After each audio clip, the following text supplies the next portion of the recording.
ஹர ஹர சங்கர ஜய ஜய சங்கர ஹர ஹர சங்கர ஜய ஜய சங்கர. காஞ்சிபுரத்தில் காமாட்சி அம்மனுக்கு கும்பாபிஷேகம். கோவிலிலிருந்து பெரியவாளை அழைத்தார்கள். ஸ்ரீ ஜெயேந்திர பெரியவாளும் வந்து கூப்பிட்டார். ஆனால் பெரியவா வரவில்லை என்று சொல்லிவிட்டார். பெரியவாளுக்கு பக்கத்திலேயே இருந்து கைங்கரியம் செய்யும் அன்பர், நம் காமாட்சி அம்மனுக்கு அபிஷேகம், பெரியவா போகாமல் இருக்கலாமா என்று கேட்டார்.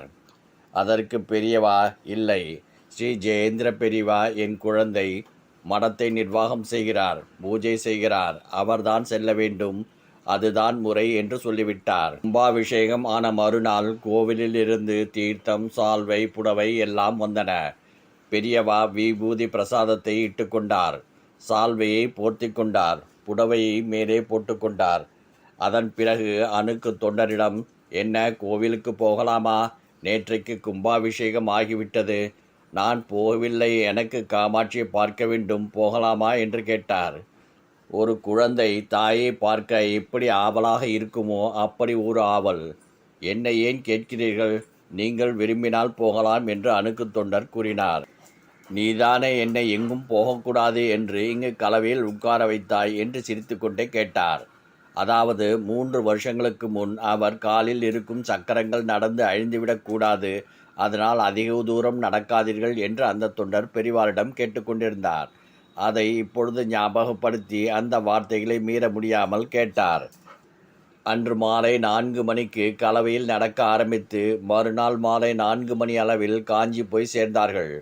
கோவிலில் சென்று அம்பாளை தரிசித்து புஷ்பம் போட்டு மாலை சாத்தி புடவை சாத்தி அழகு பார்த்தார்.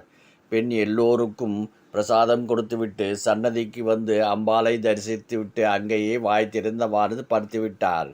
அவ்வளவு வசதி. அப்போது அவருக்கு 90 வயது. 3 பழத்துண்டுகளும் பாலும் சாப்பிட்டு படுத்துவிட்டார். மறுநாள் கொட்டகைக்கு சென்று ஸ்நானம் செய்து ஈரத் துணியுடன் காமாட்சிக்கு அங்க பிரதட்சணம் செய்தார். உடம்பெல்லாம் இரத்த புள்ளியாக தோற்றம். முதலாக காமாட்சியை அங்க பிரதட்சணம் செய்தவர் பெரியவாதான். அதே வேகத்தில் கிளம்பி 25 கிலோமீட்டர் நடந்து கலவைக்கு திரும்பி வந்துவிட்டார். பெரியவாளுக்கு 90 வயதில் இருந்த தெம்பும் மனோதிடமும் வைராக்கியமும் நம்மில் யாருக்காவது வருமா? அது நம் மகா பெரியவாளிடம் கற்றுக்கொள்ள வேண்டிய முக்கியமான விஷயம். இந்த திட வைராக்கியம் வந்துவிட்டால் இந்த உலகத்தில் நம்மால் சாதிக்க முடியாத விஷயம்னு எதுவுமே இருக்க முடியாது. மகா பெரியவா அருள்வாக்கு. மன அடக்கத்துடன் செயல்படுங்கள். பிறர் போற்றும் விதத்தில் எடுத்துக்காட்டாக வாழுங்கள். யாரையும் அலட்சியமாக எண்ணக்கூடாது. தேவையை அதிகப்படுத்தி கொண்டே சென்றால் பேராசைதான் மிஞ்சும். அப்போது மன நிம்மதி காணல் நீராகிவிடும். வாழ்க்கை லாப நஷ்ட கணக்கு பார்க்கும் வியாபாரம் அல்ல.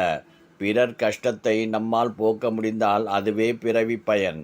எந்த இடத்தில் இருந்தாலும் எந்த பணியில் ஈடுபட்டாலும் மனம் கடவுளின் திருவடிகளையே சிந்தித்து கொண்டிருக்கட்டும்.